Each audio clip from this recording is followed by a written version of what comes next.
So I'm going to stand on a chair because as much as it's fun to stare at the person standing right in front of you, maybe it's more fun to look at the person who's presenting. So everybody crowd in. Come closer. It's going to be lots of high energy.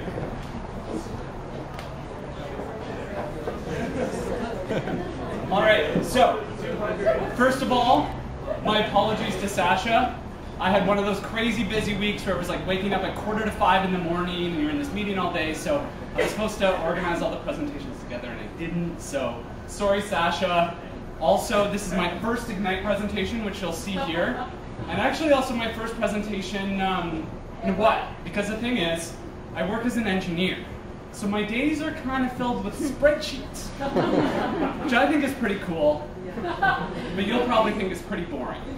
So I'm going to give you 3 guarantees of things I'm not going to talk about.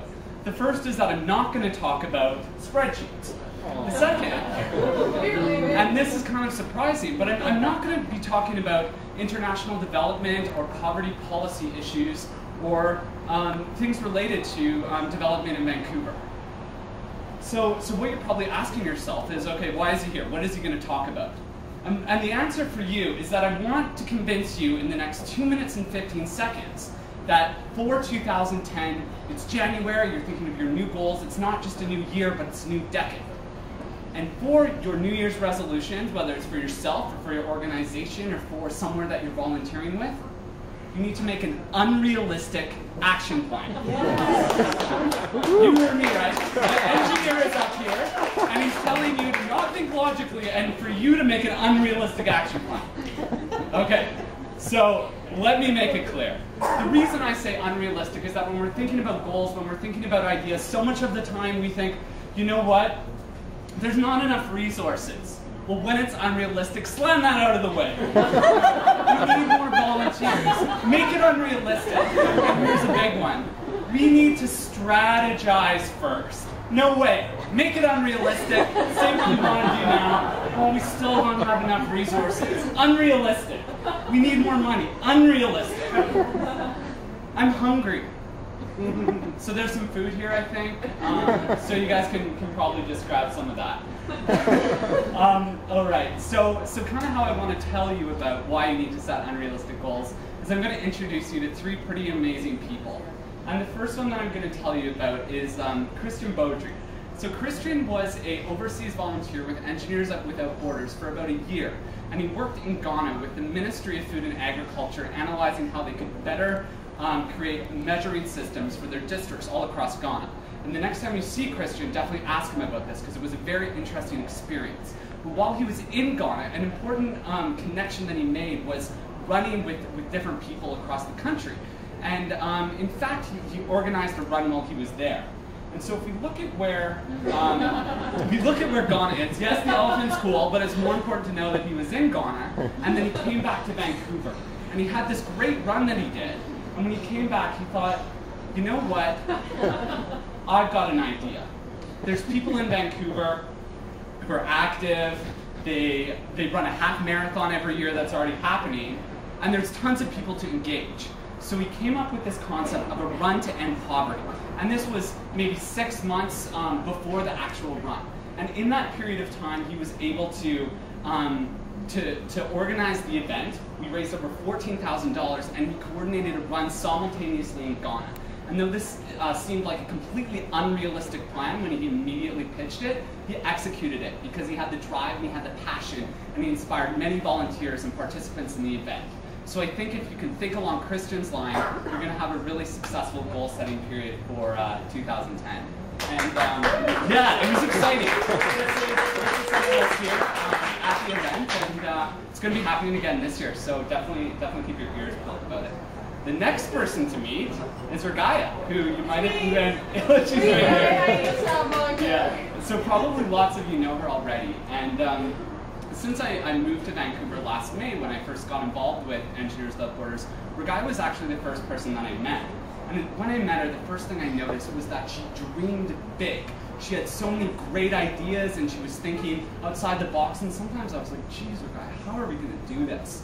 So in October, we were in Calgary, and we were there for the Western Professional Retreat, and it was really exciting. And we were driving back from this day of activity and lots of things happening, and Rebecca was talking about this Bridging the Gap conference that she was organizing. She said, you know what, we have to get some speakers in to deliver some keynotes. And I was thinking to myself, okay, we need to think of some like cool people in British Columbia who can kind of inspire people. But then she blew me away. She was like, oh, speakers, well, why don't we invite maybe Stephen Lewis, or how about Naomi Klein from the Shock Doctor, or maybe some of those really cool people from the TED Talks, or I don't know, Jared Diamond from Collapse, or maybe Bill Gates himself, or someone from the Bill and Melinda Gates Foundation. And I was like, geez, in the car driving, like, how are we gonna get these people? Like, this is crazy. Well, guess what? She got somebody from TED Talks.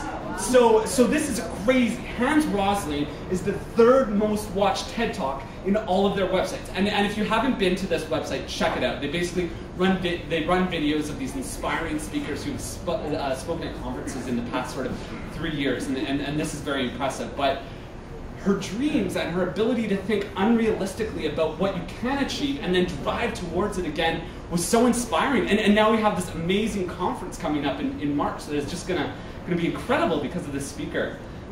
So the last person I'll introduce you to here is Mark, who's again probably a person that many of you know. And here's a photo of him in Tanzania. But I think if you know Mark, some of the things you'll kind of understand about it is that he's a creative, ambitious, determined person. So we kind of say, okay, what was his light bulb thought? By the way, this is him at the last development church that we had. But the thing is, the light bulb came on altogether. I met him at the Run to End Poverty event last June, and he had this entire conception of how 2010 was going to be Vancouver's year for fair trade. He had this entire vision for a fair trade fair, and we were going to get businesses all across Vancouver excited, and we were going to tell different citizens within the community about it. And then we were also going to become the first fair trade city in North America. And I'm going to leave some more of the exciting details for Jeff to tell you about here in a moment, but I think it's really important to know that we did over 25 lunch and learns at different professional organizations within the city in 2009. We sent out a holiday shopping flyer encouraging fair trade to mailing lists all across Canada, and he's been definitely a key leader in kind of inspiring the Fair Trade Vancouver group. So I hope this maybe gets you to think unrealistically, or maybe just dream big. Think big thoughts for 2010, overcome the different challenges that you think you might have, and throw them aside, and I think really, as a group, we're going to achieve some great things. And the last thing that I'll say is that what I also didn't talk about is all the exciting things that we have coming up. So I hope you come chat with people who are wearing the EWB sticker, ask us some questions, maybe you'll come out to an event or become involved as a volunteer, but it's pretty exciting. I'm definitely excited about the organization. So thank you again, and I'll pass it off to Jeff here. Woo-hoo! Woo!